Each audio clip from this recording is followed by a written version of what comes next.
ব্যবসাটা করলেন আর আমাদের ব্যাপারটা বুঝলেন না। একটা মালিক এতগুলো টাকা দিয়ে একটা দল করেছে, আমি তো কথা দিয়েছি যে দাদা আমার গানের ক্যাসেট আপনার করিয়ে দেবো, তবু আপনার শুনলেন না। আপনার তো আমাদের বন্ধু বান্ধব নাকি, এগুলো কি ঠিক করছে? এটুকু কি মানিয়ে নেবেন না? এত হাত ধরে পায়ে ধরে বললাম। তো যাই হোক দাদা, আমি তো কথা দিয়েছি করিয়ে দেবো। আমার কমিটি দাদা বললো, আমরা নিজেরাও বললাম একটু মানিয়ে নিন না দাদা, গানটা অনেকদিন পরে করতে হবে, সবটা ছাড়লে এক্ষুনি বলবে গল্পটা পুরানো। 2 মাস শুনলে দাদা, সত্যি বলছি না তো আমরা করাবো কি ক্ষতি? আমি তো করিয়ে দেবো, কথা দিয়েছি করিয়ে দেবো।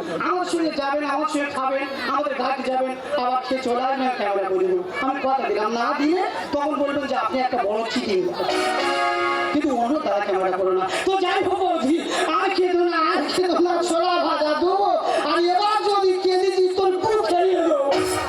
আমার একদম ভালো লাগে দাদা, অনেক দুঃখের কথা আছে, আজকের বিষয়টা বলবো। যদি আমি ভুল কথা বলে থাকি, আমি তোমাদের বাড়ি নিয়ে আমার গাড়ির চড়বের কথা বলবে। দাদা এদিকে বাবা খাচ্ছে আমার মুখে চুপ, আর এই বাচ্চা কেউ নিচ্ছে আমার রাতের ঘুম। তাহলে তোমরা বলো দেন, যদি দুজন দুই দিক থেকে টানাপোড়েন করে শরীর আর শরীর থাকবে, শরীরটা শুইকে ধরে বাজাবে। আমার একদম ভালো লাগে না।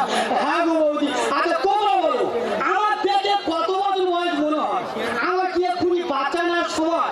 এই সময় বাচ্চা নিয়ে ফিরা নষ্ট হয়ে যাবে না? আচ্ছা তোমরা বলো, আমার কত বছর বয়স? তোমরা বলো। মাত্র 36 বছর বয়স।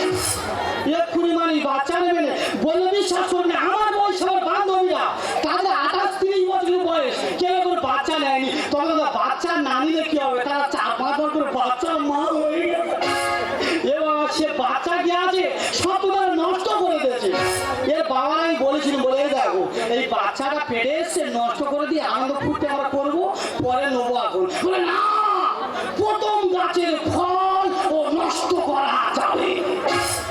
তোর যদি গাছে পোকা লাগে তুই আর বীজে ছাড়াতে পারবি? কে কার বোঝায় বলে দেন? আমাকে একদম ভালো লাগে না মায়ের বৌদি।